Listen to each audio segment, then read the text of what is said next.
네, 하나님 말씀 보도록 하겠습니다. 마태복음 17장 1절부터 13절까지의 말씀입니다. 저 여러분이 한 절씩 교독하고 마지막 절은 합독하도록 하겠습니다. 마태복음 17장 1절부터 13절까지의 말씀 교독합니다. 엿새 후에 예수께서 베드로와 야고보와 그 형제 요한을 데리시고 따로 높은 산에 올라가셨더니 그들 앞에서 변형되사 그 얼굴이 해같이 빛나며 옷이 빛과 같이 희어졌더라. 그때 모세와 엘리야가 예수와 더불어 말하는 것이 그들에게 보이거늘 베드로가 예수께 여짜어 이르되 주여 우리가 여기 있는 것이 좋사오니 만일 주께서 원하시면 내가 여기서 초막 셋을 짓되 하나는 주님을 위하여 하나는 모세를 위하여 하나는 엘리야를 위하여 하리이다. 말할 때 호련히 빛난 구름이 그들을 덮으며 구름 속에서 소리가 나서 이르시되 이는 내 사랑하는 아들이요 내 기뻐하는 자니 너희는 그의 말을 들으라 하시는지라. 제자들이 듣고 엎드려 심히 두려워하니 예수께서 나와 그들에게 손을 대시며 이르시되 일어나라 두려워하지 말라 하시더니 제자들이 눈을 들고 보매 오직 예수 외에는 아무도 보이지 아니하더라. 그들이 산에서 내려올 때 예수께서 명하여 이르시되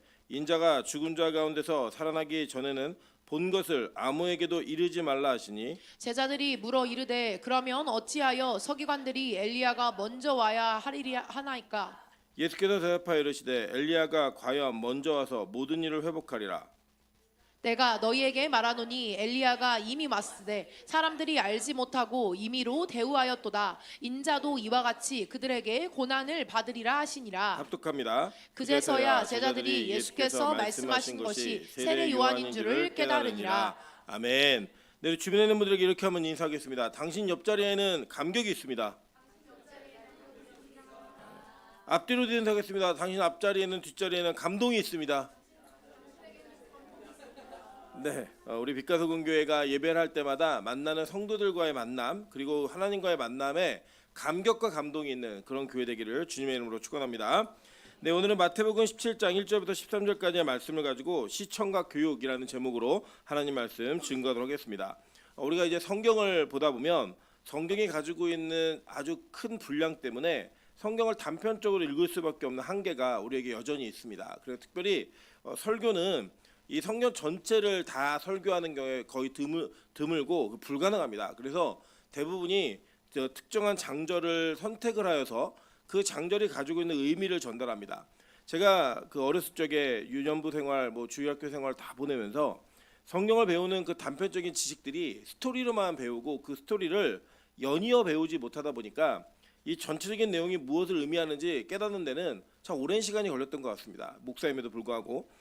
그렇듯 우리 이 시간적인 한계와 또 읽어 내려가는 성경의 범위의 한계가 우리로 하여금 그 성경이 가지고 있는 진짜 의미를 잘 깨닫지 못하게 만들 때가 참 많다라고 하는 것입니다. 오늘 특별히 이 마태복음 전체는 마태가 유대인들을 대상으로 썼던 복음입니다. 그래서 이 유대인들이라고 하는 특정한 사람들이 있었는데 그들의 특징이 뭐냐면 그들은 구약에 굉장히 익숙한 배경이 있었던 사람이에요. 그래서 이 구약의 배경이 있는 사람들에게 이 마태복음을 통하여 얘기하고자 했던 게 뭐냐면 예수님이 유대인의 왕으로 오셔서 이방인의 왕까지 되신다라고 얘기하는 이 복음의 내용을 설명하고 싶어 했습니다.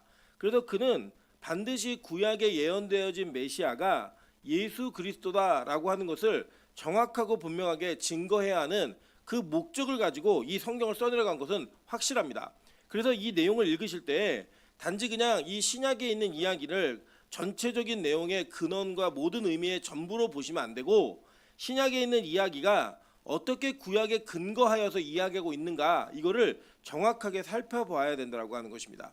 여러분 예를 들면 우리 그 한국 사회에도 어떤 특정한 역사적인 배경을 가지고 사람이나 인물을 비유하거나 선택하는 경우가 있습니다. 예를 들자면 우리 그 아이들 중에 이름을 지을 때 일성이라고 짓는 이름은 거의 없습니다. 특히 김 씨는 절대 짓지 않습니다. 그죠? 남한에는 적어도 그렇다는 거예요. 그죠? 또 이 씨들은 완용이라는 이름을 짓지 않습니다. 완용 그러면 나쁘진 않잖아요. 그죠? 근데 그 완용이라는 이름이 이자에 붙으면 뭐가 되는 거예요? 매국노와 같은 이미지가 있단 말이에요. 그리고 우리는 어떤 특정한 이름을 지을 때에 그 이름이 가지고 있는 배경, 역사적인 사건에 무엇을 근거하여 모티브가 될 수 있는가를 생각합니까? 안 합니까? 한다라는 거예요. 여러분 그런 것처럼 이 마태는 유대인들에게 복음을 전할 때 너희가 우리가 경험하고 보았던 것을 기록할 때 그 기록에 의거하여 구약에 있는 어떤 사건이 생각나게 만드는 그런 장치들을 마태복음 안에 넣었습니다. 물론 이거는 마태의 개인적인 생각이 아니라 성령께서 마태를 감동시키셔서 그 내용을 쓰게 하신 거예요. 그래서 이것을 그렇게 읽어가면 마태복음 17장은 아주 특정한 그리고 대단한 의미가 있는 그 본문이 될 수 있다라고 하는 것입니다. 저는 오늘 여러분과 이걸 살펴보면서 예수님이 이 땅에 오신 성경, 구약 성경에 예언되어진 메시아가 확실하다는 그 확신을 제자들이 가졌던 것처럼 저와 여러분도 갖는 은혜가 있기를 주님의 이름으로 축원합니다. 자, 오늘 먼저 보시면 이제 뭐 별로 중요하진 않은데 그 지도를 제가 하나 올려드렸어요. 지도를 올려드렸는데 우리 지난 16장에서 배운 내용이 가이사랴 빌립보에서 베드로의 고백 위에 교회를 세우시는 그 장면이 있었어요. 기억나시죠? 거기 어디면 가이사랴 빌립보인데 지금 오늘 보시면 자, 엿새우에 예수께서 베드로와 야고보와 그 형제 요한을 데리시고 따로 높은 산에 올라가셨더니라고 얘기해요. 그래서 이 따로 높은 산이 어디냐? 학자들은 두 산을 주로 지칭합니다. 여기 보시면 이 지도에는 다볼산이라고 하는 산이 좀 6시 방향에 있습니다. 보이세요? 그래서 아마 이 지도를 그리신 분도 이 다볼산이라는 걸 선택하신 것 같아요. 그런데 실제로 많은 학자들은 어디가 더 유력하냐면 그 가이사랴 빌립보에서 1시 방향으로 조금만 올라가시다 보면 산이 하나가 보이실 거예요. 지도 보시지 않으면 주름이 있는 게 산이라는 거 아시죠? 예, 그 주름이 있는 곳에 뭐가 보이죠? 헤르몬산, 헬몬산이라고 하고 헐몬산이라고 하는 이 헤르몬산, 헐몬의 이슬 이렇게 하는 게 있잖아요. 그 헐몬의 이슬이라고 하는 것 자체가 그렇게 내려왔던 그 산이 바로 여기 이 헤르몬산입니다. 이 헤르몬산이 바로 높은 산이었다라고 얘기하는 거예요. 그러니까 어떻게 보면은 이 헤르몬산은 실제로 해발 2,800m 정도 되는 높이입니다. 그리고 이 다볼산은 약 580m밖에 안 되는 아주 낮은 산이에요. 그래서 제가 볼 때는 어떤 산이 중요하다라고 하기보다는 이 성경을 배경으로 한 내용들을 보면 구약 근거로 하면 하나님과 좀 더 가까워지는 자리. 우리도 마찬가지잖아요. 이게 명산이나 높은 산에는 반드시 종교적인 무언가 이렇게 특징이 있습니다. 왜냐하면 이 하늘신에 대한 그 친밀감을 느끼기 위해 하늘과 가까운 곳으로 올라가는 이런 개념이 있었거든요. 예, 그런 개념을 가지고 본다면 아마도 이 헤르몬산에 헐몬산에 갔던 게 맞지 않나라고 하는 그 예측을 할 수 있습니다. 근데 어떤 산이 중요한 건 아니에요. 왜냐하면 이 산이 무슨 산이냐가 중요한 게 아니라 높은 산이었다라고 하는 것과 그 산에서 일어난 사건이 훨씬 더 큰 의미가 있기 때문입니다. 자, 그 내용 한번 살펴보도록 하겠습니다. 자, 이게 뭐냐면 예수님은 이 땅에 오셔서 자신이 메시아임을 노골적으로 드러내는 것에 굉장히 큰 시간들이 걸렸습니다. 오늘도 보시면 예수님이 뭐라고 얘기하시냐면 내가 고난을 당하고 여러 가지 일들을 경험하게 십자가의 사건을 경험하기 전까지는 너희들과 아무한테도 얘기하지 마. 너희 본 거 말하면 안 돼. 라고 예수님 분명히 말씀하셨죠. 그러니까 자기의 메시아가 메시아의 비밀, 은밀한 이 그 비밀을 감추어뒀다는 거예요. 왜냐하면 때가 안 찼기 때문에 아직. 그럼에도 불구하고 예수님은 베드로와 야고보와 그 형제 요한에게는 자신이 메시아임을 정확히 선언하셨어요. 그 선언하시는 장면을 얘기하실 때에 예수님도 뭘 사용하셨냐? 구약의 배경을 사용하셨다라는 거예요.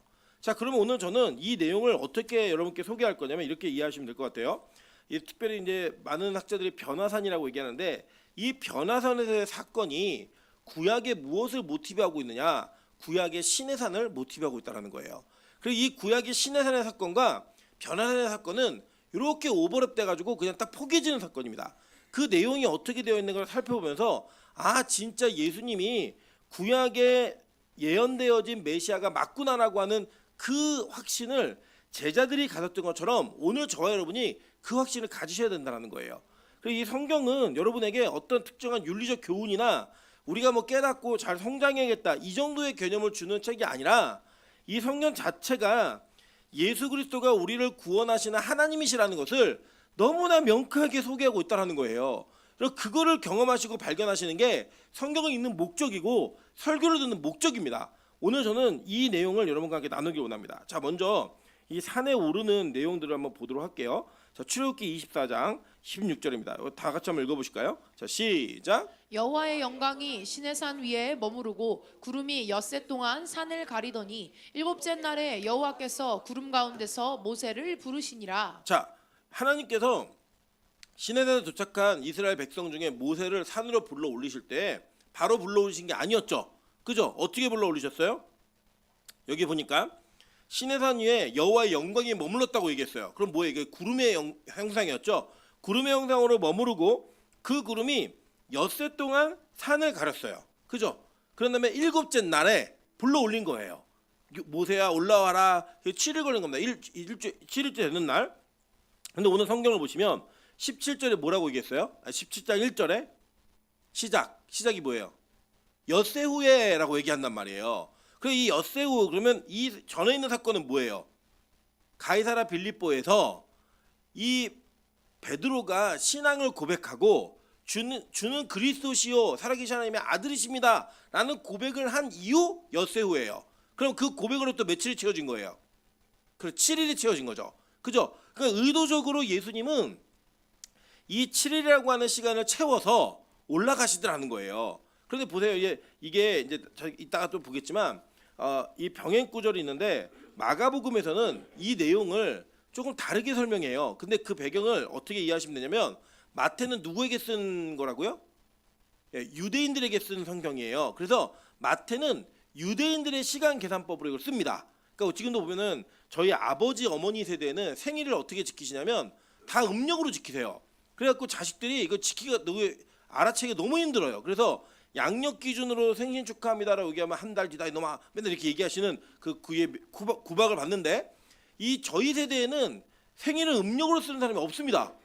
대부분 다 양력으로 사용을 해요. 그래서 이 문화적인 차이 때문에 갖는 이 차이가 있는 것처럼 이 마태는 유대인들을 기준으로 썼기 때문에 유대인들의 시간 계산 방식으로 이것을 서술하고 있고 이 누가는 좀 글로벌했거든요. 누가는 이제 누굴 따라다냐면 바울을 따라가고 선교했잖아요. 그러니까 되게 넓게 본 거예요. 그래서 재밌는 게 마태는 갈릴리를 바다라고 얘기하고 누가는 갈릴리를 호수라고 얘기해요. 그러니까 그런 어떤 시각적 차이가 있는 거죠. 그리고 그 차이를 가지고 이 누가는 이방인들 즉 로마식의 계산법을 써요. 그래갖고 이제 그 날짜를 다르게 계산하는 걸 우리 이따 한번 살펴볼 겁니다. 어쨌든 간에 이 마태가 얘기한 내용은 뭐냐면 구약에 모세가 시내산에 올라갔던 그 시간에 대한 그 어떤 갭이 있는 부분을 그대로 옮겨다가 붙인 거예요.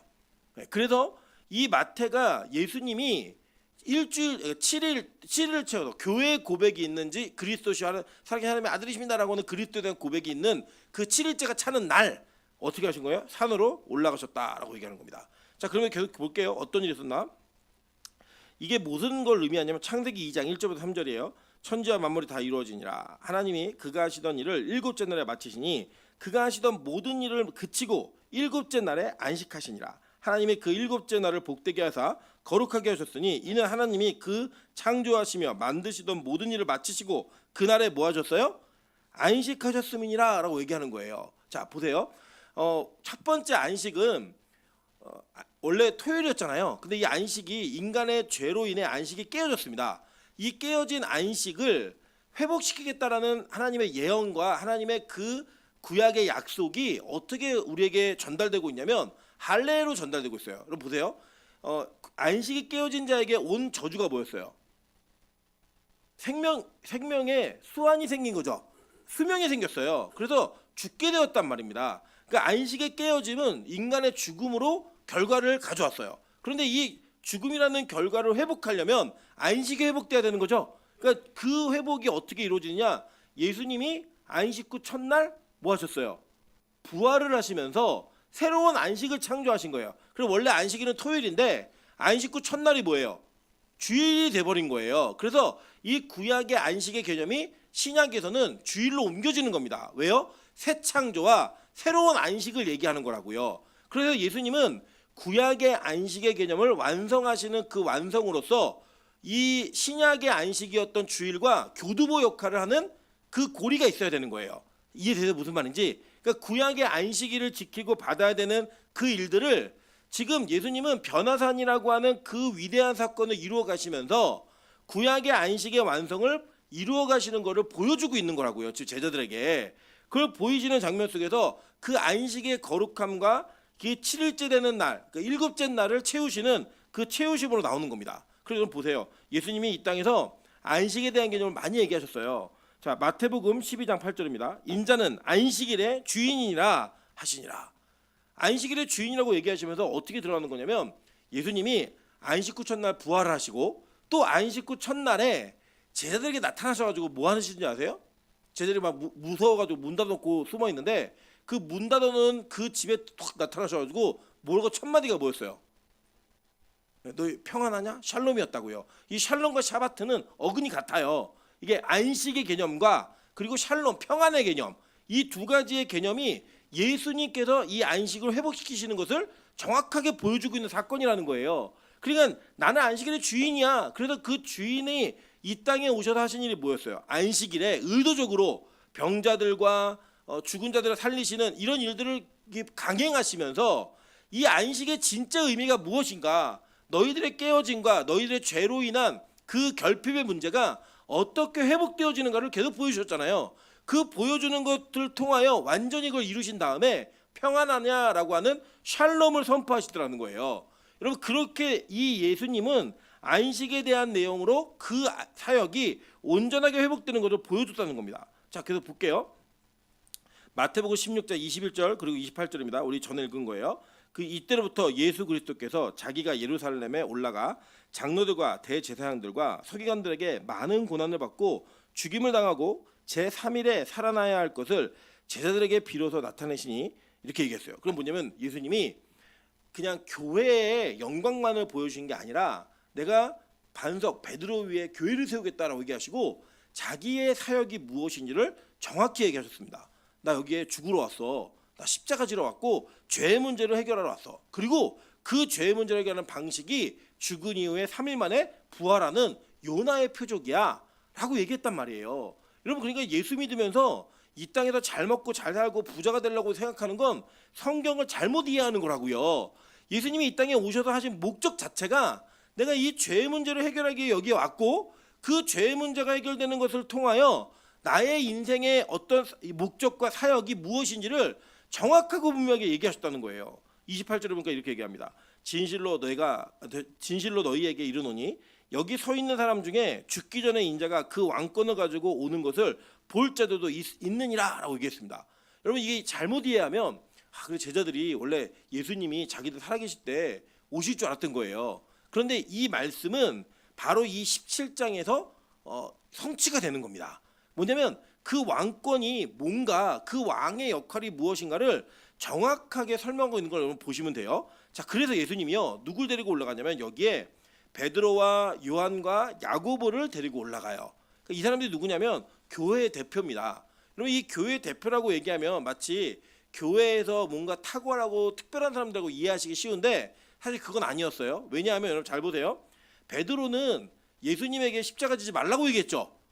그럼 뭐라고 얘기했어요? 예수님이 너 칭찬하다가 바요나 시모나 네가 이거 안 것은 뭐 혈과 육으로 안 것이 아니요 하나님에 계신 하나님 아버지께서 알게 하시거다. 이거 칭찬을 막 했어요. 그 다음에 예수님한테 십자가 지지 말라고. 그러니까 이 예수님이 바로 베드로에게 뭐라고 얘기했어요? 이 사탄아 물러가라라고 얘기했단 말이에요. 요한과 야고보는 어땠어요? 요한과 야고보는요 어머니를 통해서 로비를 하던 애들이에요. 예, 그 뭐냐면 예수님이요 이 나라의 주인이 되시면 오른편에 왼편에 이렇게 세워갖고 우리를 좀 잘 대우를 해주세요. 영의정, 좌의정, 우의정 뭐 이런 거 시켜주세요. 이렇게 얘기했던 사람들이 요한과 야고보라고요. 그러니까 이 교회 대표라고 하는 것은 뭐냐면 야, 이 사람들이 대단해 이게 아니라 우리의 죄성과 연약함과 우리의 부족한 모습을 그대로 담아낸 사람들인 거예요. 이해되세요? 예, 그러니까 여러분 교회 담임 목사가 대단한 담임 목사가 된 게 아니라 우리가 가지고 있는 모든 죄성을 다 대표할 수 있는 사람이기 때문에 담임 목사 되는 거예요. 할렐루야. 예, 여러분 대단한 게 아니라 죄인이라는 것이 드러나기 때문입니다. 그래서 그 죄가 있는 자들을 데리고 올라가시는 거예요. 그런데 이 장면이 이 시내산의 사건과 동일하게 겹쳐요. 한번 볼게요. 출애굽기 24장 1절부터 2절 그리고 9절부터 10절입니다. 또 모세에게 이르시되 너는 아론과 나답과 아비후와 이스라엘 장로 70명과 함께 여호와께로 올라와 멀리서 경배하고 너 모세만 여호와께 가까이 나오고 그들은 가까이 나오지 말며 백성은 너와 함께 올라오지 말지니라 라고 얘기했습니다. 자, 그 보시면 이 변화산 사건 바로 다음 사건이 여러분 뭔지 아세요? 변화산의 다음 사건 날 때부터 귀신 들린 아이를 고쳐주는 장면이 나와요. 거기에 누가 있었어요? 나머지 제자 12명 중에 3명 빠지고 9명이 거기 있었다고요. 거기 9명이 있고 이 3명이 같이 따라 올라온 거예요. 근데 오늘 이 모세가 누구랑 같이 올라가요? 아론하고 나답하고 아비후하고 이 3사람이 같이 올라가잖아요. 그죠? 그러니까 이 장면이 그대로 포개지는 거예요. 근데 잘 보세요. 여기서 우리 나답과 아비후는 우리가 너무 잘 알아요. 왜 잘 아냐면 나답과 아비후를 레위기에서 배웠기 때문입니다. 나답과 아비후는 누구예요? 아론의 장자와 차자예요. 근데 이들에게 왜 유명하죠? 성경에서 다른 불을 쓰다가 죽었잖아요. 그죠? 그들이 다른 불, 즉 하나님께서 원하시지 않는 하나님께서 죄의 문제를 해결하기 위해 하늘로부터 온 불이 아니라 다른 불을 가지고 가다가 죽었다고요. 여러분 이 요한의 별명이 뭔지 아십니까? 요한의 별명 예? 보아너게. 예, 이게 무슨 뜻이에요? 우리 아들. 그러니까 이게 번개, 불 다 연결되어 있는 거라고요. 그러니까 이게 뭐냐? 구약에서 어떤 특정한 사람이 천국 가느냐 지옥 가느냐 이거를 성경은 별로 관심이 없어요. 왜냐? 그거는 하나님의 계획이 이루어지는 데 있어서 꼭 필요했던 사건이지 그 사람 자체를 공부하고 연구하라고 우리가 주신 게 아니라고요. 그러니까 여러분 잘 보세요. 구약의 사울은 실패한 자였잖아요. 지옥 갔어요. 맞아요. 100%. 근데 그 사울이 베냐민 지파의 사울이었단 말이에요. 근데 신약에 오면 베냐민 지파의 사울이 나타나죠. 그게 누구예요? 바울이잖아요. 그 바울이라는 이름이 바뀐 게 아니고요. 히브리식 발음은 사울, 헬라식 발음은 바울이에요. 똑같은 이름인데 그 구약에 실패했던 사울을 하나님께서 어떻게 구원하신가를 보여주는 사건으로 이 두 인물을 대비시키는 거예요. 그래서 뭐 했어요? 이 사울은 다윗을 죽이려고 쫓아다녔죠. 그죠? 근데 신약의 사울은 뭘 했어요? 예수 믿는 사람 죽이려고 쫓아다녔다고요. 그러다가 하나님 앞에 변화된 사람과 변하지 못한 사람을 대비시켜주면서 어떻게 예수 그리스도가 우리를 구원하는 걸 보여주는 거라고요. 그러니까 이 구약에서는 실패한 나답과 아비후가 같이 따라 올라가요. 아론도 실패했죠. 왜 실패했어요? 여러분 이 사건 이후에 어떤 사건이 있어요? 출애굽기 24장 뒤에 모세는 거기서 말씀 받고 있는데 뭐 했어요? 이 사람들은 금송아지 갖고 우상 숭배했잖아요. 그러니까 그 내용을 지금 그대로 보여주고 있는 거예요. 이해되세요? 지금 무슨 말인지 잘 따라오시면 이거 너무 재밌습니다. 자, 그래서 지금 이 모세가 아론과 나답과 아비후를 데리고 가다가 장로 70명도 오는데 그들은 산 밑에 두고 니만 올라와 라고 얘기했단 말이에요. 그런데 이 신약의 예수는 그들을 산 위로 데리고 올라가고 있습니다. 산 밑에 머물러야 했던 그들을. 자, 보세요. 9절과 10절 보면요. 모세와 아론과 나답과 아비후와 이스라엘 장로 70인이 올라가서 이스라엘의 하나님을 보니 그의 발 아래에는 천국을 편듯하고 하늘같이 청명하더라 이렇게 얘기했어요. 이게 뭐냐면 맨 밑에 산 밑에는 백성들이 있었고 산 중턱까지는 70인과 아론 나답 아비후가 올라간 거예요. 그리고 그 꼭대기로 누구만 가요? 모세하고 여호수아가 가는 거예요. 근데 여호수아 의도적으로 얘기하진 않아요. 왜요? 이 모세와 신약의 여호수아가 예수 그리스도를 예표하고 있는 거잖아요. 그거를 성경은 너무나 정교하게 이렇게 맞추고 있다는 겁니다. 이게 사람이 쓴 게 아니에요. 이거는 사람이 써서 이렇게 쓸 수가 없다고요. 여러분 계속 볼게요. 그러니까 이 변화산에서 제자들이 예수님과 함께 하나 올라갔는데 어떤 일이 벌어졌어요? 2절 한번 읽어보세요. 2절. 자, 17장 2절 시작. 그들 앞에서 변형되사 그 얼굴이 해같이 빛나며 옷이 빛과 같이 희어졌더라. 자, 보세요. 이렇게 되니까 요 뒤에를 보시면 출애굽기 34장 29절부터 30절입니다. 모세가 그 증거의 두 판을 모세의 손에 들고 시내산에서 내려오니 그 산에서 내려올 때 모세는 자기가 여호와와 말하였으므로 말미암아 얼굴 피부에 뭐가 났어요? 광채가 나나 깨닫지 못하였더라라고 얘기합니다. 자, 그리고 뒤에 계속 읽어볼게요. 아론과 온 이스라엘 자손이 모세를 볼 때 모세의 얼굴 피부에 광채가 남을 보고 그에게 가까이 하기를 두려워하더니 이렇게 얘기했어요. 자, 이 두려워하다라는 히브리어 야레는 그 두려움, 무서워 이게 아니고 경외하는 마음의 두려움이 있는 거예요. 경외하는 마음의 두려움. 자, 그리고 여기 보면은 지금 6절도 보시면 17절 6절 보세요. 제자들이 듣고 엎드려 심히 어떻게 했어요? 두려워하니.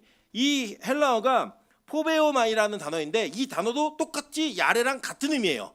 경외하는 걸로 두려워하는 자들이라고요. 그러니까 이게 포개지고 있죠. 그대로 포개지고 있는 걸 보면 됩니다. 지금 이 장면은 여러분 보시면 이런 거예요.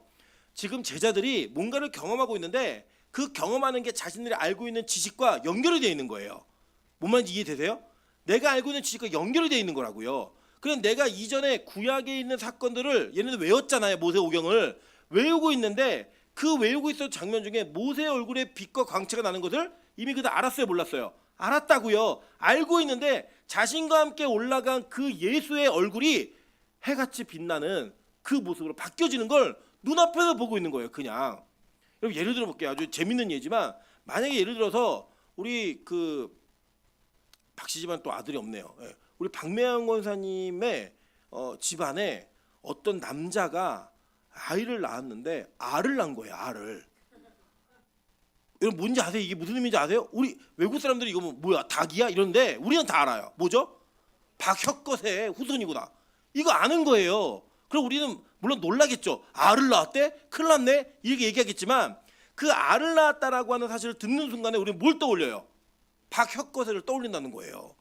야, 이거 진짜 그 박혁거세 직통 그 직계 자손이 맞구나. 이렇게 느낄 수 있는 거죠. 이게 지금 그 장면이라는 거예요. 예수님 얼굴에 빛이 났어? 구약에 빛이 난 사람이 있었는데 그게 누구예요? 모세였다는 걸 알고 있는 거예요, 지금. 자, 그러니까 이 성경은 우리에게 그 내용을 설명하는 겁니다. 자, 계속 볼게요. 자, 모세가 그들에게 말하기를 33절부터 35절이에요. 수건으로 자기 얼굴을 가렸더라. 그러나 모세가 여호와 앞에 들어가서 함께 말할 때는 나오기까지 수건을 벗고 있다가 나와서는 그 명령하신 일을 이스라엘 자손에게 전하며 이스라엘 자손이 모세의 얼굴의 광채를 보므로 모세가 여호와께 말하러 들어가기까지 다시 수건으로 자기 얼굴을 가렸더라. 얼굴을 가리고 있는 거예요. 보여주지 않았어요. 그죠? 그런데 지금 예수님은 얼굴을 어떻게 했어요? 오픈하는 거예요. 그러니까 옛날에는 거울로 보는 것 같이 힘이 하나. 이게 뭐냐면 지금 거울은 아주 선명하잖아요. 근데 고대의 거울은 이게 선명하지가 않았다고요. 그 선명하지가 않은 거울을 갖고 뭐 화장도 하고 막 그랬던 거예요. 그런데 지금 신약으로 오면은 그 구약에서 희미하게 보는 것 같았던 모든 것들이 명쾌하게 보여지는 그 사건으로 바뀌고 있는 겁니다. 그러니까 이 모세는 예수 그리스도의 예표였다고요. 근데 그 예표였던 모세를 지금 예수님께서 그대로 구현해내시면서 니들이 그렇게 기다리고 있는 메시아가 나 맞아! 이걸 보여주고 있는 거예요. 뭐래요? 시청각으로. 여러분 이게 그냥 듣는 것과 보는 건 완전 다르잖아요. 그 듣는 것과 보는 건 완전 다른 거예요. 모세 오경을 외웠다고 달달달달 그 외웠다는 건 뭐냐면 들은 거예요. 계속 들었는데 그 들었던 내용을 지금 뭐하고 있는 거예요? 눈으로 보고 있는 거라고요. 여러분 제가 그 신학교를 다니면서 참 속상했던 것 중에 하나가 뭐였냐면 신학교에 가니까요. 저희 교단이 그래도 굉장히 보수적이고 대한민국의 장자교단이라고 얘기하는 교단 아닙니까? 근데 그 장자교단에서요. 뭐를 얘기를 못하냐면 성령의 사역을 얘기를 못해요. 왜 못하냐면 성령의 사역이 끝났다라고 얘기하는 거예요. 특별한 사역들이. 성령의 사역은 그냥 예수를 믿게 하는 데 있어서 그분이 우리에게 내주하고 예수를 그래도 고백하는 거 그게 성령의 사역이라는 거예요. 그 나머지 모든 이적이나 기적, 표적 이런 체험들이라는 거는 초대교회 때 특별한 시기에 하나님 특별한 시간 동안에만 주셨던 특별한 은혜다. 그건 이제 종료됐다. 이렇게 얘기합니다.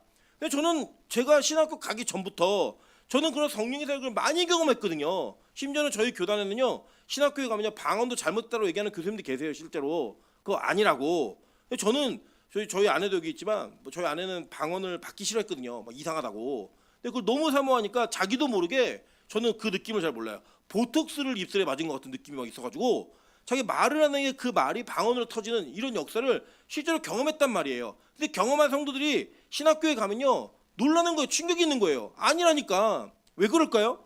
신학교 교들이 기도를 안 해요. 기도하는 시간이 없어요. 자기가 체험을 해보지 못하니까요.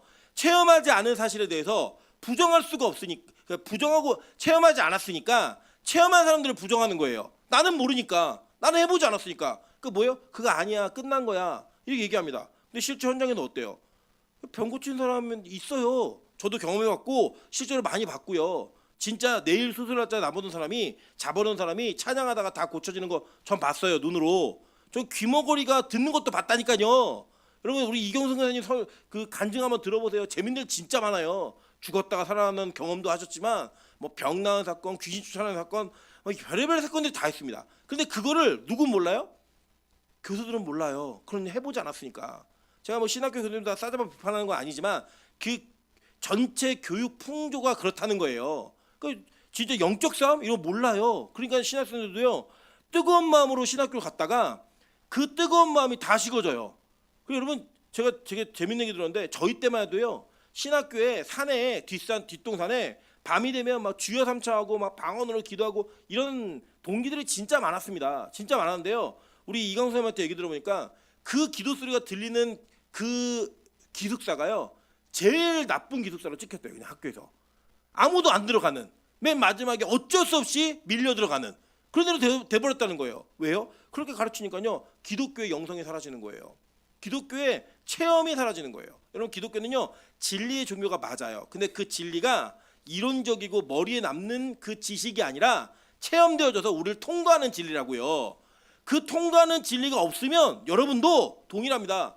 예수요? 다 알았어요. 메시아? 그들 다 기다렸어요. 근데 그 기다렸던 그들 중에 예수 그리스도가 메시아라는 걸 체험한 사람만이 예수의 제자가 됐다니까요. 그걸 모르는 사람들은요 예수 죽였습니다. 예수를 죽여서 너 그리스도 아니야. 넌 그리스도가 될 수 없어라고 얘기했다고요. 여러분 저는 이 시대에 교회가 사명이 있다고 생각해요. 어떤 사명이냐? 교회의 부흥이 사라진 시대에 교회의 부흥을 경험해보지 못하면 사람들은 교회에 대해서 절망적인 전망만 내놓을 수밖에 없습니다. 그 실제로 그래요. 모든 데이터가 교회는 절망이다. 이제 끝났다. 교회는 쇠락기에 접어들었다. 다 얘기합니다. 근데 여러분 잘 보세요. 저는요 우리 빛가서 공교회가 교회가 얼마나 영광스러운 공동체이며 그 교회의 부흥이 얼마나 특별한 은혜인지를 체험하는 교회가 되길 소망합니다. 여러분 그걸 성경에서만 보는 게 아니고 진짜 내가 바뀌고 우리 교인들이 바뀌고 교회가 변화되는 모습을 통해서 진짜 하나님 살아계시는구나. 진짜 교회는 영광스럽구나. 이걸 선포할 수 있는 은혜가 있었으면 좋겠어요. 여러분 그래서 그 예전에 그런 교회들의 부흥과 영광을 체험한 사람들이요 다 어디 갔어요? 신학교 갔다고요. 그리고 그때는 신학교 막 경쟁률이 막 7대1, 8대1, 9년씩, 10년씩 기다려 들어갔단 말입니다. 근데 지금은요 한 교회에서 신학생 한 명이 나오기 힘들어요. 교회 영광을 체험하지 못하니까 안 가는 거예요. 그래도 우리 교회는 얼마나 대단해요. 우리 세윤이, 수아, 찬수, 시온이 다 목사 되고 전도사 되겠대요. 네. 얼마나 은혜입니까? 얘네들 녹음해가지고 박제시켜야 돼요. 네. 절대 부정하지 못하게. 여러분 그게 진짜 이게요 뭐예요? 얘네들이 볼 때 교회는 영광스럽지 않아. 교회는 피곤해. 교회는 힘들어. 이런 생각만 있으면 얘네가 목사 될 생각 할까요? 전도사 될 생각 할까요? 안 할 거예요. 근데 그거를 경험하고 나니까 교회는 좋은 곳이구나. 설교하는 거는 영광스러운 거구나. 이런 걸 경험하고 나니까 그 목사로서의 사명감을 뭐 진짜 될지 안 될지 모르지만 그 아이들이 입술에 고백을 하는 거예요. 고백을. 저는 우리 빛가서 공교회가 그런 교회가 되길 소망합니다. 남들이 성령 다 없다 그럴 때 영적 싸움이 뭐야? 막이 있어? 이렇게 물을 때 야 내가 싸워봤어. 내가 영적 싸움 해봤어. 해봤더니 진짜 그 세계가 있고 그런 은혜로 말미암아 내가 바뀌고 나니까 이런 문제가 영적으로 해석되어지고 그 영적인 민감함과 민첩함이 생기더라고 말할 수 있는 은혜가 있어야 됩니다. 여러분 그게 바로 이 베드로와 요한과 야고보가 이 아론과 나답과 아비와 다른 차원이 다른 그 신학적 축복이에요. 그들은 그거를 직접 경험 못했다니까요. 모세만 경험한 거였어요. 그러니까 그들이 뭐 했어요? 내려가서 우상숭배하는 거예요. 내려가서 다른 불 쓰는 거라고요. 그런데 그걸 경험했던 베드로, 요한, 야고보는 다 이 형편없는 인간들이었잖아요. 로비나 하고 앉아있고 사탄이 시키는 그 사역에 사용당하는 장난감 같은 인간이었고 그런 인간들이 누굴 만나요? 변화되어진 예수, 즉 왕권을 가지고 오는 것을 보는 그 장면을 통하여 뭐가 됐어요? 십자가 지고 주님의 순교하고 끝까지 살아남아 새 하늘과 새 땅을 증거하는 자들이 되었잖아요. 저는요 우리 빛가서 공교가 그런 은혜가 있기를 소망합니다. 형편없는 인간인데 예수 만난 것 그 하나로 인해서 그 예수 그리스도를 증거하는 그 영광의 사역을 통하여서 형편없는 자가 하나님 나라에 쓸모있는 자가 되는 그런 은혜가 있는 그 영광이 있다면 저와 여러분의 인생이 정말 값어치 있는 인생이 될 거라고 좀 믿습니다. 이렇게 해서 볼게요. 그래서 다 갔더니 올라갔더니 예수님하고 모세하고 엘리야가 같이 회의를 하는 거예요. 거기서 좌담을 벌인 겁니다. 좌담을. 그거를 베드로가 본 거예요. 베드로가 이걸 보고요, 뭐 정신이 없어가지고 내가 여기 초막 셋을 짓습니다. 하나는 주님을 위하여, 하나 모세를 위하여, 하나 엘리야를 위하여 세 개를 짓겠습니다. 이 얘기하고 앉아 있는 거예요. 여러분 자기는 어디 살려고? 질려면 몇 개를 줘야 돼요? 6개를 줘야죠, 그죠? 예. 그런데 세 개만 짓고 막 비몽사몽간에 막 영광스럽고 무섭고 막 이래갖고 막 그런 얘기하는 거예요. 근데 왜 예수님이 이 시내산의 모형인 시내산이 모티브가 된 높은 산에서 변화산에서 왜 성경에 많은 인물들이 있는데 모세하고 엘리야를 만나셨을까? 자, 이걸 한번 해석해 보도록 할게요. 먼저는 자, 아까 우리 28절에 16장 28절에 예수님께서 이렇게 얘기하셨어요. 인자가 그 왕권을 가지고 오는 것을 볼 거야라고 얘기했단 말이에요. 그죠? 그래서 예수님은 이 땅에 왕권을 가지고 오시는 분이에요. 그죠? 분명해요, 그거는. 그래서 이 왕의 대표인 예수 그리스도와 모세는 뭐의 대표예요? 율법의 대표잖아요. 율법의 상징. 그 율법의 대표와 엘리야는요, 선지자. 예, 이 왕, 제사장, 선지자, 이 삼중직, 그리스도의 삼중직이 오늘 마치 만나가지고 회의를 하는 거예요. 회의를. 물론 예수님은 제사장이고 예수님은 선지자인 게 확실해요. 그런데 지금 아직 그 영광을 다 받지 않으셨기 때문에 구약의 개념과 신약의 개념이 만나는 그 자리에 예수님이 중심이 되어서 구약의 율법 그리고 구약의 선지자들의 그것을 끌어오고 있는 거예요. 한번 볼게요. 마태복음 5장 17절입니다. 내가 율법이나 선지자를 폐하러 온 줄로 생각하지 말라. 폐하러 온 것이 아니요 완전하게 하려 함이라 라고 얘기했어요.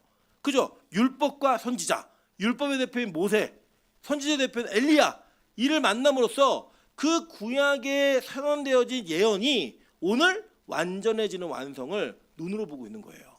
볼까요? 마태복음 7장 12절도 동일한 얘기합니다. 그러므로 무엇이든지 남에게 대접받고자 하는 자는 하는 대로 너희도 남을 대접하라. 이것이 율법이요 이것이 선지자니라. 그죠? 율법과 선지자, 이 내용이 구약의 내용인데 그걸 내가 성취하겠다는 거예요. 자, 신명기 34장 10절을 보니까요 이렇게 얘기했어요. 그 후에는 이스라엘에 모세와 같은 선지자가 일어나지 못하였나니 모세는 여호와께서 대면하여 아시던 자요라고 얘기합니다. 자, 그때에 이 선지자라는 개념은 이게 유대인적인 이해가 먼저 선행되어야 돼요. 여러분 가끔 보면 타나크라는 성경이 있는데 그 타나크 성경은 뭐냐면 유대인들의 방식으로 이 구약을 구분해 놓은 성경책이에요. 예를 들면 사무엘상가가 묶여 있는데 우리는 문학적 분류에 따라서 이제 모세 오경, 역사서, 그리고 선지서, 시가서, 선지서 이렇게 구분하잖아요. 근데 이 타나크 성경에는요 성문서라 그래갖고 이게 여호수아가 우리는 역사서로 구분하는데 걔네들은 선지서로 구분해요. 예, 선지서로. 그래서 그 사용되어진 하나님의 일꾼들을 다 선지자로 이렇게 표현을 합니다. 근데 모세는 율법의 상징 확실해요. 제가 이제 설명드릴게요. 그러니까 모세와 같은 선지자가 일어나지 못하였으니 모세는 여호와께서 대면하여 아시던 자요라고 얘기했단 말이에요. 그런데 모세가 예수님이 오병이의 기적을 행하시고 난 이후에 사람들이 예수님을 뭐라고 불렀어요? 모세와 같은 선지자가 일어났다라고 얘기합니다. 네. 모세가 하던 일들을 그대로 하고 더 큰 일하는 자가 일어났어라고 얘기했어요. 왜요? 만나를 내리던 모세와 떡을 주던 예수님이 이렇게 포개진 거예요. 그들 이미지에. 그 내용이 있어요. 근데 요한복음 1장 17절 한번 볼게요. 요한복음 1장 17절. 자, 다 같이 읽겠습니다. 시작. 모세로 말미암아 주어진 것이요 은혜와 진리는 예수 그리스도로 말미암아 온 것이라. 자, 율법은 누구로부터 왔어요? 모세로 말미암아 왔죠. 그 모세로 온 것이 바로 율법이고 은혜와 진리는 누구로 통해 왔어요? 예수 그리스도를 통해 왔다라고 얘기하면서 율법이 은혜와 진리로 완성되어지는 것을 오늘 이 장면을 보는 거예요, 여러분이. 그러니까 요한이 이거 직접 봤잖아요. 이 장면을 보고 요한복음을 기록할 때 자기가 본 것을 기초로 이 내용을 기록하는 거예요. 그런데 왜 굳이 모세냐? 모세가 보면요. 신명기 34장 5절부터 7절입니다. 이에 여호와의 종 모세가 여호와의 말씀대로 모압 땅에서 죽어 벳보을 맞은편 모압 땅에 있는 골짜기에 장사되었고 오늘까지 그가 묻힌 곳을 아는 자가 없느니라. 모세가 죽을 때 나이 120세였으나 그의 눈이 흐리지 아니하였고 기력이 쇠하지 아니하였더라. 자, 그러니까 모세의 무덤이 있어요, 없어요? 지금 없어요. 아무도 몰라요. 어디에 묻혔는지. 심지어는 이 유다서에 보면은 이 마귀가 막 싸우잖아요. 모세 시체 가지고도 싸우는 장면이 나와요. 그 장면을 보면 자 보세요. 모세가 왜 이 변화산에서 예수 그리스도께서 요 딱 보여주시고 난 다음에 내려와 가지고 내가 3일 만에 죽었다 살아났고 고난 당할 거야 이게 또 하잖아요. 또 하시고 그 전에도 하셨어요. 엿새 전에 엿새 후에 그러니까 일주일 전에 그 얘기 하셨고 지금 이 얘기를 또 하세요. 또 하시면서 예수 그리스도의 사역이 어떻게 이루어질지를 지금 예언하고 있는 거예요. 예수님의 무덤이 있어요, 없어요? 없죠. 왜 없어요? 부활하셨으니까. 구약의 모세는 죽었지만 그의 무덤이 없죠. 근데 신약의 모세가 예표했던 그 예수는 메시아는 죽었지만 부활해서 이제 뭐가 없어요? 무덤이 없는 거예요. 그걸 예표하는 거예요. 자 보세요. 그래서 그렇게 모세가 삼자회의에 등장하는 거예요. 자 그리고 보세요. 두 번째 누가 등장하냐? 엘리야가 등장합니다. 말라기 4장 5절부터 6절입니다. 보라 여호와의 크고 두려운 날이 이르기 전에 내가 선지자 엘리야를 너희에게 보내리니 그가 아버지의 마음을 자녀에게로 돌이키게 하고 자녀들의 마음을 그들의 아버지에게로 돌이키게 하리라. 돌이키지 아니하면 두렵건대 내가 와서 저주로 그 땅을 칠까 하노라 하시니라 라고 얘기합니다. 자, 이 유명한 말라기의 이 예언은 말라기의 예언을 통하여 예수 그리스도 전에 세례 요한이 이 땅에 온다는 거죠. 와가지고 그 엘리야가 같은 세례 요한이 뭘 한다는 거예요? 백성들의 마음을 아버지에게, 아버지의 마음을 백성들에게 요 접촉점의 역할을 한다는 거예요. 그렇게 오는 자를 예언하겠다라고 말한 겁니다. 그러니까 지금 그 예언의 실제 그 모델이었던 엘리야가 여기 등장해 버리는 거예요. 여기에 자 등장해 가지고 뭘 하느냐? 그 엘리야가 선지자의 대표가 되어서 선지자의 사역의 완성인 예수 그리스도에게 그 모든 것을 위임하고 맡기고 완성할 수 있도록 길을 내주는 역할을 하고 있는 거예요. 지금 자 그러면서 뭐라고 얘기하나 한번 볼게요. 자 왜 엘리야가 또 등장했냐? 왕하 2장 11절입니다. 두 사람이 길을 가더니 두 사람이 누구냐면 엘리야하고 엘리사예요. 자 길을 가며 말하더니 불수레와 불말들이 두 사람을 갈라놓고 엘리야가 회오리 바람으로 하늘로 올라가니라 라고 얘기해요. 그러니까 안 죽은 상태에서 어떻게 했어요? 하늘로 승천했죠. 예, 이게 누구의 사역이에요? 앞으로 예수 그리스도의 그 부활하신 이후에 죽지 아니하고 승천하는 사역이 있잖아요. 그걸 보여주는 거라고요. 이해되세요? 이제 왜 모세였는지, 왜 엘리야였는지. 성경은 이것을 구약, 그러니까 예수님이 태어나시기 그러니까 이 땅에 초림하시기 1500년 전부터 정확하게 모델링하고 쓴 거예요. 정확하게 이런 일이 이루어질 거다. 그리고 이런 일이 사역이 이루어질 거기 때문에 예수님을 변화산에서 영광스럽게 변화되는 모습 가운데 만나는 사람이 누구예요? 모세하고 엘리야가 반드시 거기 있어야 되는 거예요. 그러면서 예수님이 그 내려오셔가지고 막 얘기하시면서 지금 너희가 다 봤지? 율법은 지금도 너희가 지키고 있잖아.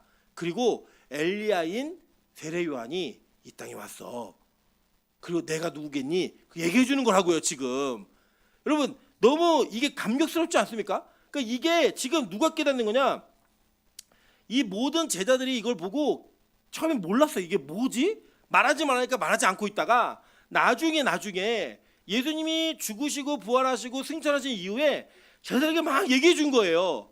베드로가 내가 말이야 봤는데 야 예수님이 옷이 막 희게 변하더니 얼굴에 광채가 났어. 완전 내가 그 신의 산에 모세를 보는 것 같았잖아.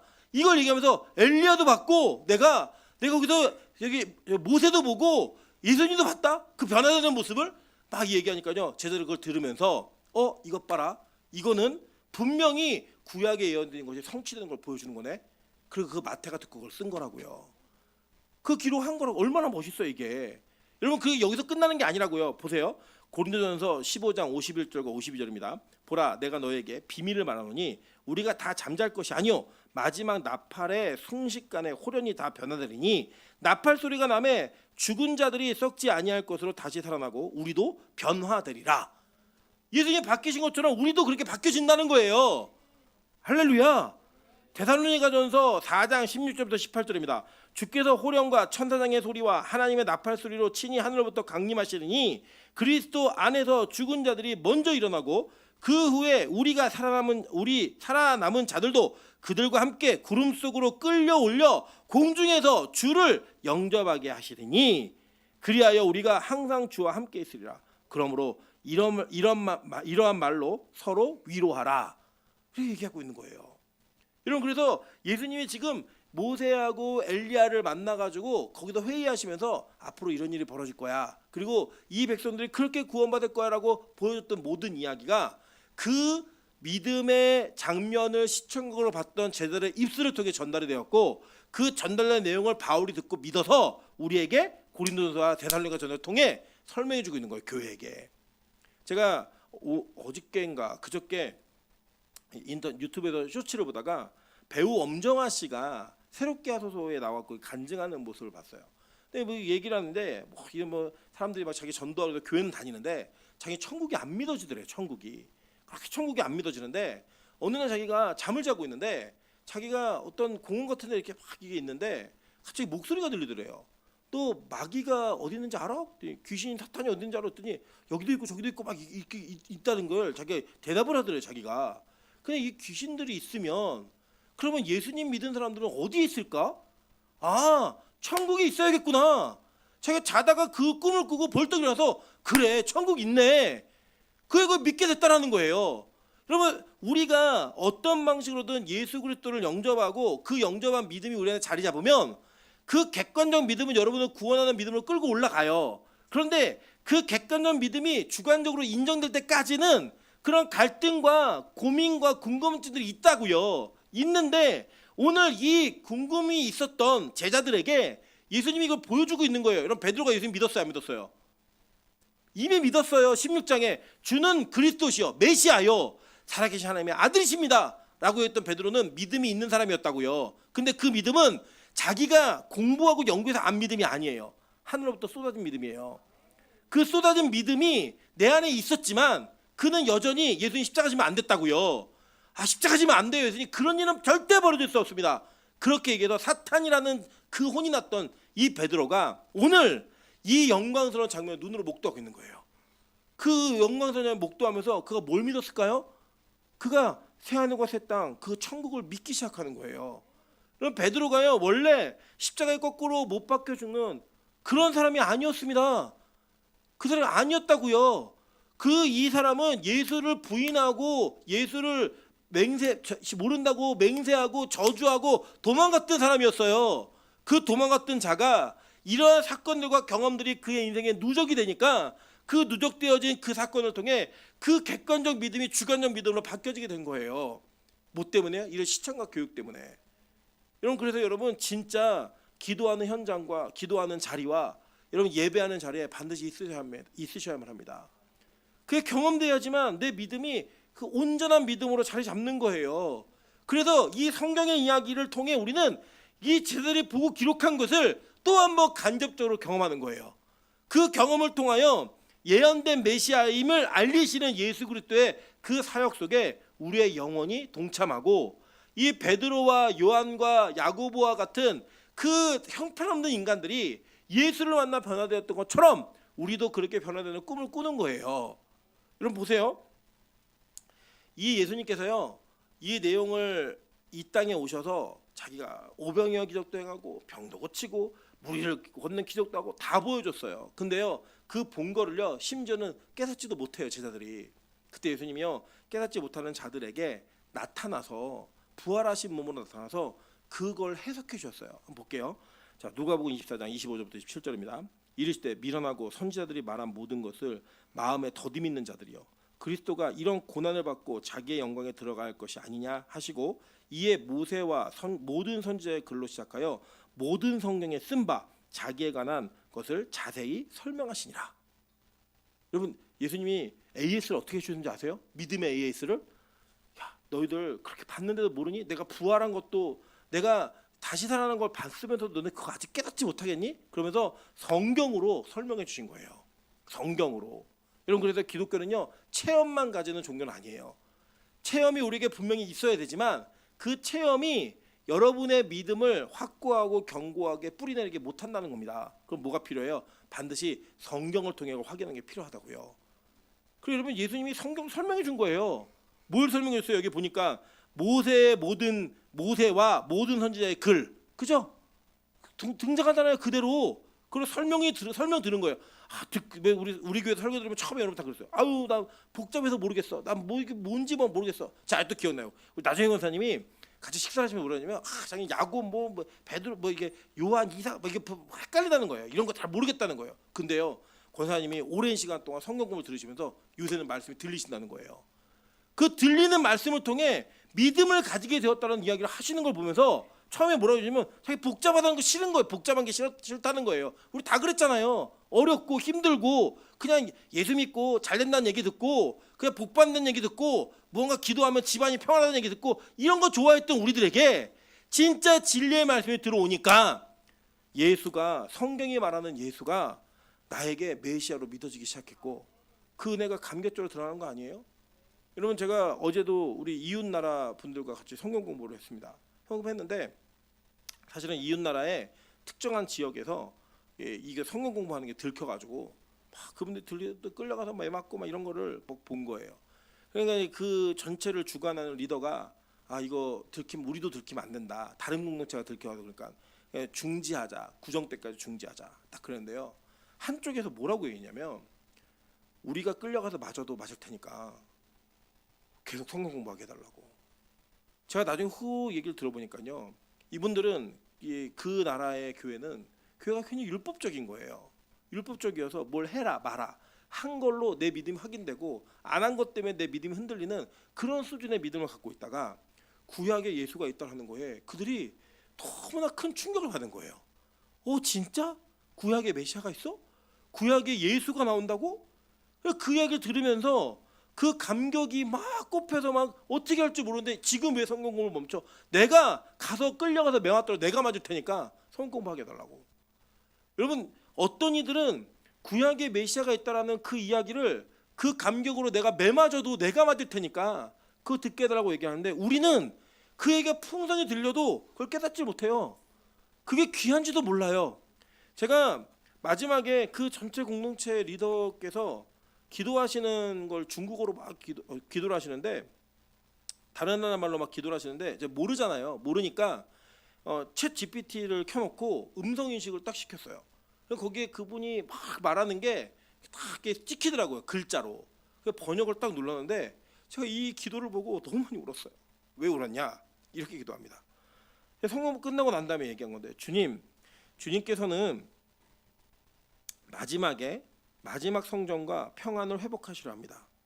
이러한 말씀을 우리에게 전해주는 것에 깊이 감사드립니다. 정말로 큰 은혜입니다. 우리는 주님 앞에서 말씀에 있어 너무나 많이 부족하다는 것을 알고 있습니다. 그럼에도 불구하고 이런 방식으로 우리를 도와주시고 건져주심에 감사드립니다. 그 중간에 제가 길면 안 되더라고요. 중간 딱 끊었는데 다음 기도 문구예요. 올해 그는 주님 앞에서 중국 교회를 책임지고 말씀을 전하고 또 기억하는 교회들을 섬기고 있습니다. 뒤에서 우리를 위해 기도하는 이들이든 현장에서 수고하며 일하는 이들이든 모두를 주님께서 기억하시고 상급으로 갚아주시기를 간구합니다. 그들이 행한 모든 것에 대해 주님께서 하늘에서 친히 보상해 주실 줄 믿습니다. 우리를 열어주셔서 참된 안식이 무엇인지 알게 하심에 감사합니다. 또한 우리 또한 그 참된 안식 안으로 들어가기를 갈망하며 그 참된 안식을 얻기를 원합니다. 그리스도 되시는 주님 안에서 우리가 참으로 하나님의 나라에 속한 사람들이 되게 하여 주옵소서. 감사합니다. 제가 과연 이분들 앞에서 성경을 가르칠 수 있는 사람인가? 난 매맞아도 내가 맞을 테니까 성경 좀 가르쳐 주세요. 내가 끌려가도 내가 끌려갈 테니까 성경 좀 배우게 해주세요. 저는 그래 본 적이 한 번도 없거든요. 저는 오히려 제가 그 시간 때문에 내가 하고 싶은 걸 못할까 봐 두려워했던 사람이고 그것 때문에 내가 원하는 것들이 안 될까 봐 전전긍긍했던 그 사람이 어떤 은혜를 받았길래 어떤 그 은혜가 있길래 제가 그분들 앞에서 성경을 가르칠 수 있나 제가 너무 많이 얘기했어요. 이게 구약에서 나오는 성경이 이게 보인다고? 이게 늦게 깨달아진다고? 이거는 제 게 아니에요. 누군가는 저에게 책을 많이 읽어서 공부를 많이 해서 아니요 그런 거 아니에요. 저보다 공부 많이 하고 책 더 많이 읽은 분들도 모르는 게 저는 깨달아줘요. 하나님의 꿈에서도 알려주세요. 진짜로 제가 언젠가 한번 말씀드렸잖아요. 구석에 남겨지는 폐하법이 왜 예수와 연결되지? 몰랐어요. 주님 모르겠어요. 저 잡니다. 꿈에 하나님이 그 폐하법을 딱 보여주시면서 예수 그리스도가 모퉁이 돌이야. 이걸 저에게 귀에다 얘기해 주시는데 제가 벌떡 일어나서 잠이 깨가지고 그때부터 설교를 15분 만에 다 준비했어요. 여러분 그런 은혜는 제 실력이 아니라 하나님이 부어주시는 은혜라고요. 그게 깨달아지는 게 은혜예요. 은혜.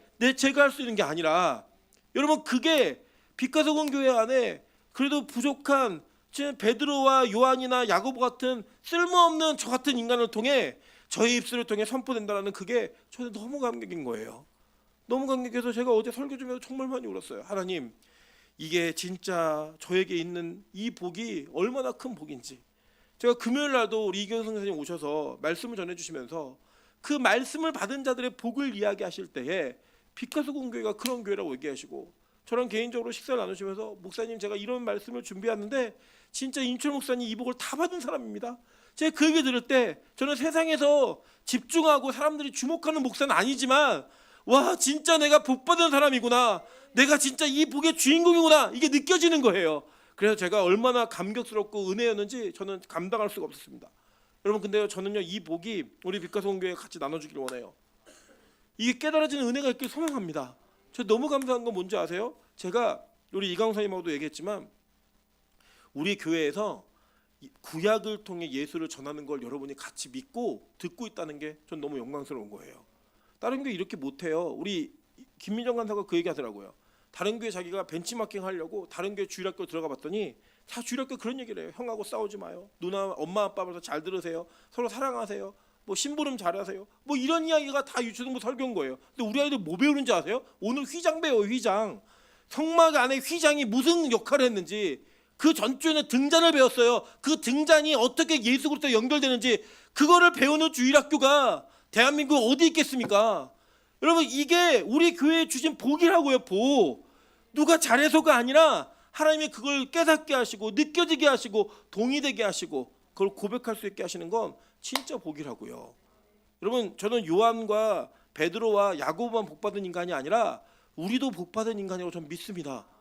이걸 볼 수 있고 이걸 경험할 수 있고 이걸 만질 수 있는 이게 얼마나 큰 감격이에요. 여러분 예수님이요 누가복음 24장 44절부터 48절에 보면요 이거 깨닫지 못하는 제자들에게 다시 나타나 또 얘기해 주셨어요. 보세요.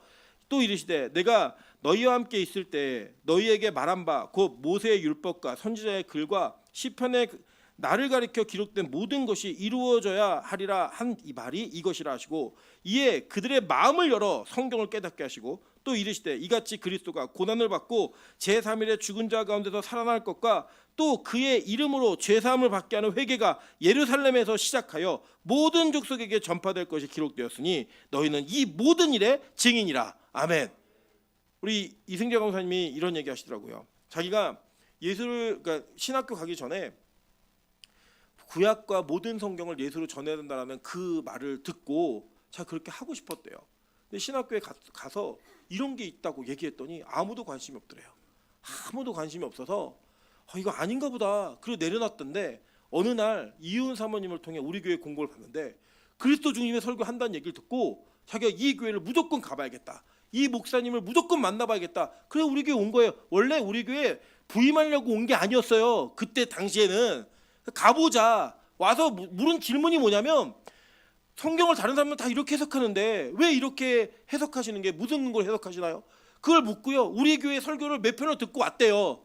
그 듣고 와서 야 진짜 예수 그리스도를 설교하는 교회가 있구나. 이게 되는구나. 그래서 나가면서 면접 보고 나가면서 나 결정했어. 다른 교회 전임이 결정됐던 상황이었어요. 나 결정했어. 그리고 왔어요. 그래서 처음에 피봤지만 어쨌든 왔어요. 예. 지금 후회할 수도 있지만 어쨌든 왔어요. 오고 나니까요. 어제는 저희 둘이 제가 6시쯤 되니까 우리 강사님이 설교가 다 준비됐다는 사인을 탁 올리더라고요. 카톡에다가. 저는 그때 설교 준비를 하고 있었어요. 근데 제가 그 전에 3시간 전에 민정 간사도 3시까지 설교 준비하다가 이제 끝났다고 얘기하고 잠자리에 갔어요. 그 장면을 제가 보면서 야 우리 교회 설교자들이 참 이게 은혜구나. 은혜구나. 대충 해도 될 수 있는데 대충 해도 누가 뭘 안 할 텐데 모르지만 근데 우리 이강사님 그런 얘기 하더라고요. 자기는 앞으로 교회에서 살아야 될 것 같대요. 이유가 뭐냐면 맨날 이렇게 설교 준비를 하고 자기는 화장실에 운전해서 못 올 것 같대요. 교회 살아야 될 것 같대요. 제가 그랬어요. 하나님 나게 하셔. 우리 교회에서 오래 있자. 우리 그냥 말씀 전하고 선교하고 행복하게 좀 사역해보자. 이 길로 쭉 가보자. 여러분 너무 감사한 건 여러분이 1시간 설교 들어준다는 거예요. 그리고 이 복음의 가치가 무엇인지를 동의해 주신다는 거예요. 저는 그래서 빛과 소금교가 진짜 좋아요. 왜 좋냐면 다른 거 아니고요. 여러분 사실 우리 다 아시잖아요. 제가 인성이 좋아요. 뭐 성격이 좋아요. 여러분 마찬가지 여러분도 아니에요. 우리 다 알아요 서로. 근데 뭐가 좋냐면 저는 여러분이 말씀을 사모한다는 게 너무 좋아요. 제가 자랑했어요 친구들한테. 야 우리 교회에서 창세기부터 계속 설교를 했는데 사람들이 말씀이 들리기 시작하니까 창세기를 다시 설교해달라고 얘기하더라. 그게 여러분 목사에게 얼마나 큰 자랑인지 아세요? 그게 목사에게 얼마나 큰 영광인지 아세요? 제가 그 얘기를 친구도 했더니 되게 부러워해요. 진짜 부러워해요. 더 큰 교회, 많은 성도, 뭐 재정이 풍성한 교회 저 안 부러워요. 그냥 우리 교회 말씀이 풍성하잖아요. 우리 적어도 이 구약 성경을 통해서 예수를 확인하고 신약 성경을 통해 구약이 말한 예수 그리스도를 믿고 있고 그러고 하고 있잖아요. 이거보다 뭐가 더 필요해요? 여러분 이거 믿고 우리 다 구원받으면 되잖아요. 이거 믿고 하나님 나라 갈 수 있으면 그보다 행복한 일이 뭐 있어요? 저는 이 빛가서공교회 계속 이러한 복음의 시청과 교육이 끊어지지 않는 은혜가 있길 소망합니다.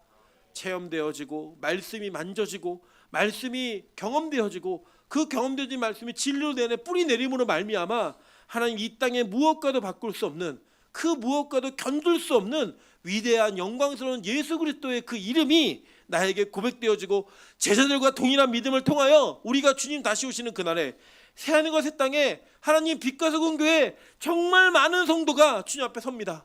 주님 이 나라에 들어갑니다 라는 고백을 모두가 할 수 있다면 그보다 더 영광스러운 장면이 어디 있을까요?